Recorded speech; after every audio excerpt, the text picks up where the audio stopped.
वृद्धाश्रम। रोहन और प्राची सुन्न होकर खड़े के खड़े रह गए। पैसे बचाने के चक्कर में लालची बहू बेटा नीलिमा जी का अपमान करते हुए लापरवाह भी हो गए थे। आज नीलिमा जी ने कठोर निर्णय लेकर उनके सभी जुल्मों का कड़ा जवाब उन्हें दिया था। दोस्तों, आज की स्टोरी अंत तक ज़रूर सुने, यह आपको चौंका के रख देगी। अगर कहानी अच्छी लगे तो चैनल को सब्सक्राइब करें, वीडियो को लाइक और शेयर ज़रूर करें। नीलिमा जी भूख से व्याकुल हो उठी थी। आज सुबह से ही उन्हें कुछ भी खाने को नहीं दिया गया था। उनकी बहू प्राची ने आज नाश्ते में आलू पराठा बनाया था और वो अपने हिसाब से अपनी सासू माँ नीलिमा को खाने पीने दिया करती। आज प्राची ने भरपेट नाश्ता कर लिया था। वही नीलिमा जी को चाय के साथ उपदेश मिला था कि आलू पराठे से पेट में गैस हो जाएगी, पर दूसरा कुछ भी नाश्ता नहीं मिला। नाश्ते का समय बीत चुका था और दोपहर के खाने का वक्त हो रहा था। भूख से तड़प रही नीलिमा जी प्राची के पास जाकर बोली, बहू, मुझे बहुत भूख लगी है, खाने के लिए कुछ दे दो। प्राची कहीं जाने के लिए तैयार हो रही थी।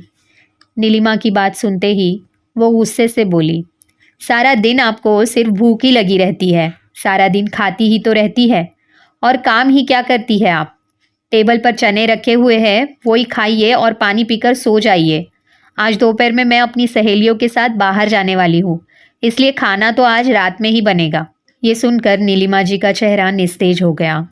उन्होंने दबे स्वर में कहा, अगर तुम कहो तो मैं खुद अपने लिए कुछ बना लेती हूँ। प्राची गुस्से से बोली, अब एक अकेली के लिए क्या बनाओगे?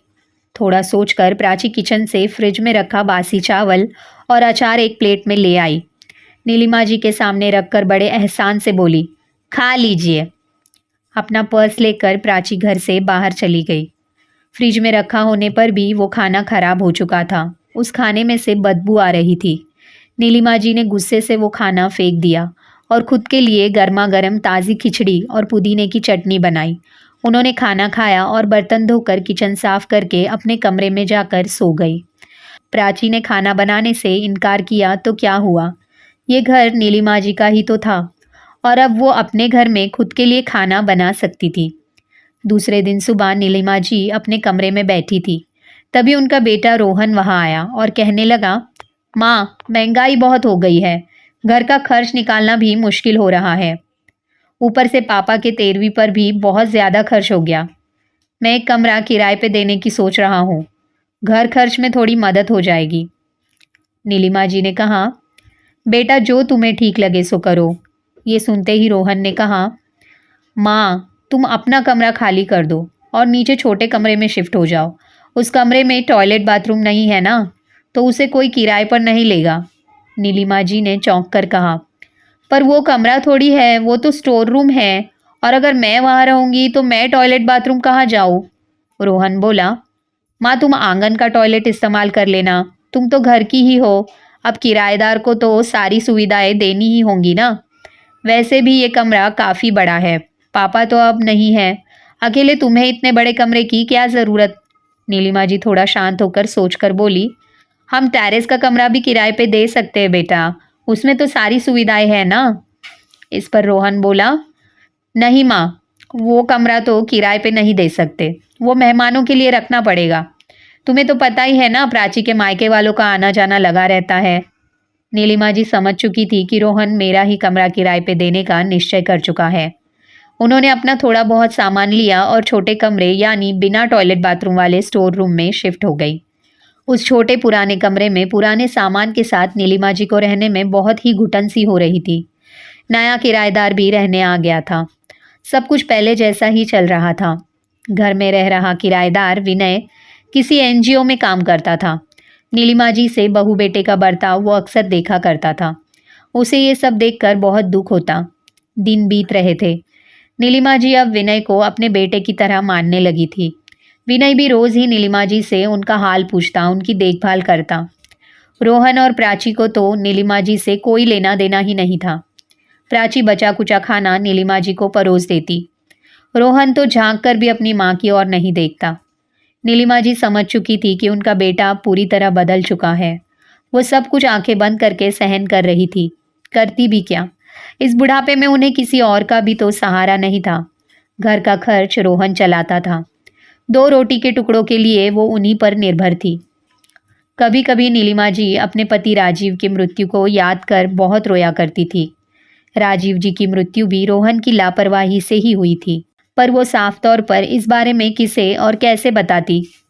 जब राजीव जी कमाते थे तब उनका और नीलिमा जी का परिवार में बहुत सम्मान हुआ करता था। जब राजीव जी की कमाई कुछ कम हुई और घर खर्च बढ़ने लगे तो उन्होंने बेटे रोहन से घर खर्च में मदद करने की बात कही थी। वो बात रोहन को बहुत बुरी लगी। जब तक राजीव जी पूरा खर्च संभालते थे, रोहन अपनी सारी कमाई बचा लेता था, पर अब उसकी इच्छा ना होते हुए भी घर खर्च में पैसा देना पड़ रहा था। धीरे धीरे रोहन को अपने माँ बाप बोझ लगने लगे। इसी दौरान राजीव जी की तबीयत खराब रहने लगी। डॉक्टर ने बताया कि उन्हें निमोनिया हुआ है।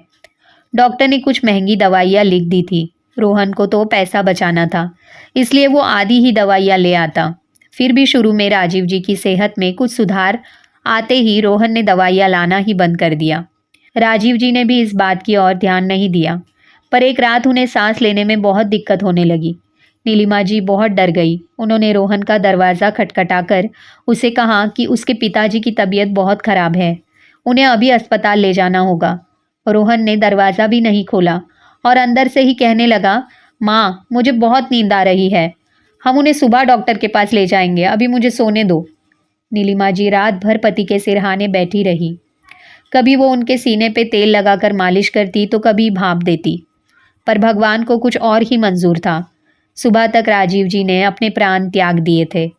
जन्म देने वाले पिता का कातिल था रोहन। घर में असीम शांति फैली हुई थी और रोहन अब रोने का झूठा ढोंग कर रहा था। बहू प्राची भी बहुत जोर जोर से रो रही थी। नीलिमा जी का तो जैसे सब कुछ खत्म हो चुका था। वो चुप थी, पर उनके आंखों से आंसुओं की धाराएं बह रही थी। होठ कांप रहे थे। वो चीख चीख कर कहना चाहती थी कि अब ये रोने का ढोंग क्यों कर रहे हो? तुम्हारे पिता की मृत्यु नहीं हुई है, तुमने उनकी हत्या की है। पर वो कुछ ना बोली, चुप रही।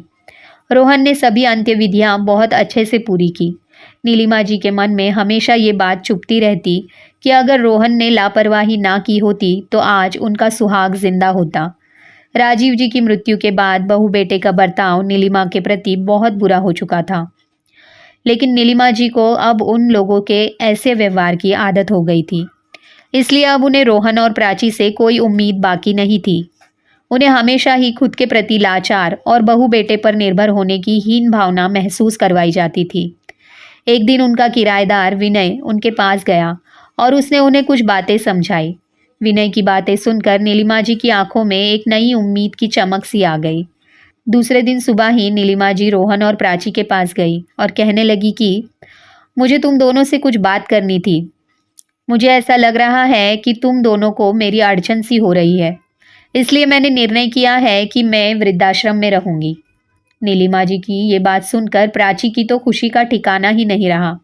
रोहन कुछ दुखी होने का ढोंग कर ही रहा था कि अगले क्षण नीलिमा जी ने कहा, रोहन तुम्हें इतना दुखी होने की और प्राची तुम्हें इतना खुश होने की ज़रूरत नहीं है। पहले मेरी पूरी बात ध्यान से सुन तो लो। नीलिमा जी मुस्कुराते हुए बोली, ये सच है कि मैं वृद्धाश्रम में रहने वाली हूँ, लेकिन मैं इस घर से कहीं नहीं जाऊंगी।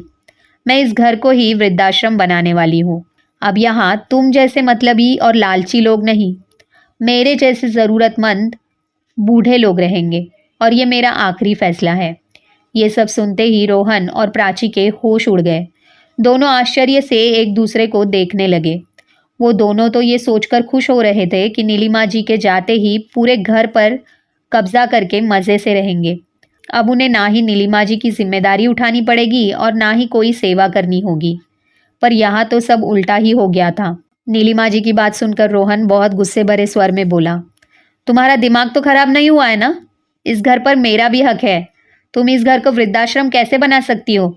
नीलिमा जी ने भी गुस्से से ही जवाब देते हुए कहा, यह घर मेरे नाम पर है, मैं इस घर की मालकिन हूँ। फिर भी तुम दोनों ने मुझे बहुत परेशान किया। छोटी छोटी बात से मेरा अपमान किया, बीमारी में मेरा ख्याल नहीं रखा, एक वक्त के खाने के लिए भी तरसाया। तुम्हारी लापरवाही और कंजूसी से तुम्हारे पिताजी भी चल बसे। अब भी अगर मैंने कोई सख्त निर्णय नहीं लिया तो मेरा भी वो ही होगा जो तुम्हारे पिताजी का हुआ। बच्चों के झूठे प्यार में सम्मोहित होने के बजाय मैं अपने लिए स्वार्थी बनूं, ये ही सही फैसला होगा। रोहन अब सच में रोने लगा। कहने लगा, माँ मुझे माफ कर दो, इसके आगे हम दोनों तुम्हारा पूरा ध्यान रखेंगे, कभी तुम्हारा अपमान नहीं करेंगे, पर तुम इस घर को वृद्धाश्रम मत बनाओ। मेरे बारे में कुछ तो सोचो, मेरा और मेरे बच्चों का क्या होगा? मैं इन्हें लेकर कहाँ जाऊं? नीलिमा जी ने कहा, मैंने और तुम्हारे पिताजी ने तुम पर अच्छे संस्कार किए ताकि तुम खुद का और परिवार का ख्याल रखो, पर जब मैं तुम्हारे परिवार का हिस्सा ही नहीं रही तो मैं तुम्हारे बारे में क्यों सोचूं? तुम अपने परिवार के बारे में खुद सोचो कि क्या करना है। मेरा इससे कोई लेना देना नहीं। मैं अपना ख्याल खुद रख लूंगी, जैसे अब तक रखती आई हूँ। बस जितनी जल्दी हो सके ये घर खाली कर दो, क्योंकि इस घर में इंसान रहने आने वाले हैं। ये कहते हुए नीलिमा जी वहां से अपने कमरे की ओर चली गई। रोहन और प्राची सुन्न होकर खड़े के खड़े रह गए। पैसे बचाने के चक्कर में लालची बहू बेटा नीलिमा जी का अपमान करते हुए लापरवाह भी हो गए थे। आज नीलिमा जी ने कठोर निर्णय लेकर उनके सभी जुल्मों का कड़ा जवाब उन्हें दिया था। 1 महीने के अंदर ही रोहन और प्राची घर से चले गए। विनय की मदद से वृद्धाश्रम बहुत सफलतापूर्वक चलने लगा। नीलिमा जी ने उन्हीं की तरह बेबस बूढ़े माँ बाप के लिए अपने घर को वृद्धाश्रम बनाकर बेसहारा लोगों को सहारा दिया था। Thanks for watching.